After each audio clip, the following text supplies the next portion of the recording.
Ce matin, je vous emmène découvrir une association de bénévoles passionnés par l'histoire. Ça s'appelle les Écuyers de l'Histoire.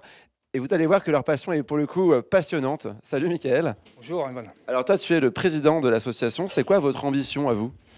Alors notre ambition, en fait, on la divise par trois, hein. On a un premier temps où on doit dépoussiérer ce qu'on va faire, donc c'est-à-dire refaire des recherches dans les musées, voir des historiens, toucher des objets, les présenter à des artisans pour qu'ils puissent en fait les refaire aussi.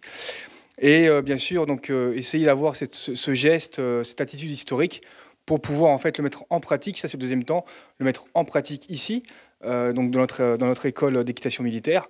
Donc tout se fait à cheval, bien sûr, hein, donc encore le geste, l'attitude. Alors, on avance un peu en même temps, comme ça tu nous présentes un petit peu les différents objets de la salle. Oui, et donc voilà, on a quelques armes en fait de différentes époques, hein, qui vont à peu près du normand jusqu'au Premier Empire avec du sabre. Donc on a du simulateur, on a donc des simulateurs, c'est pour l'entraînement, ni plus ni moins. Et puis on a de l'arme un peu plus émoussée, jusqu'à de l'arme vraiment réelle pour faire nos présentations devant le public, qui est notre troisième ambition, notre but final. Une fois que l'affaire est dépoussiérée et à peu près acquise dans notre structure, on la présente au grand public qu'on a initié pour expliquer un petit peu ce qu'on a découvert dans cette archéologie expérimentale. Et alors justement, on va avancer un petit peu parce que j'ai envie d'aller voir l'armure.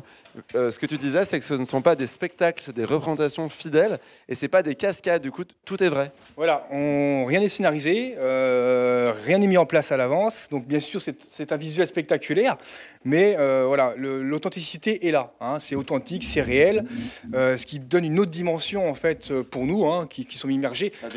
Tu te prends des coups en fait concrètement. Oui, tout à fait, oui, tout à fait. Voilà, on se prend des vrais coups. Bien sûr, on est bien protégé et bien sûr, on étudie bien la chose en amont pour qu'il y ait le moins de blessés possible, voire pas du tout. Mais le risque zéro n'existe pas. Ah oui. Et est-ce que c'est lourd? Je peux soupeser? Allez-y, je vous en prie.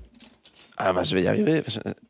Ah oui. Oh, ah oui. Et donc ça fait combien de kilos quand tu le portes toi? Le plastron doit faire à peu près 12-13 kilos et en tout, avec l'armure et la cotte de mage, il doit être à 52 kilos. Ah oui, bon bah je pense que c'est pas fait pour moi du coup le rôle d'écuyer. On peut aller voir peut-être vos chevaux parce qu'un écuyer sans son cheval ça marche pas. Oui, pas de souci. Eh ben allez, je te suis. Bon, moi je vais me débarrasser de ça, Alicia, puis on va aller voir les chevaux hein, là-bas parce que avant tout ici c'est quand même un centre équestre. Allez, à tout à l'heure. C'est lourd.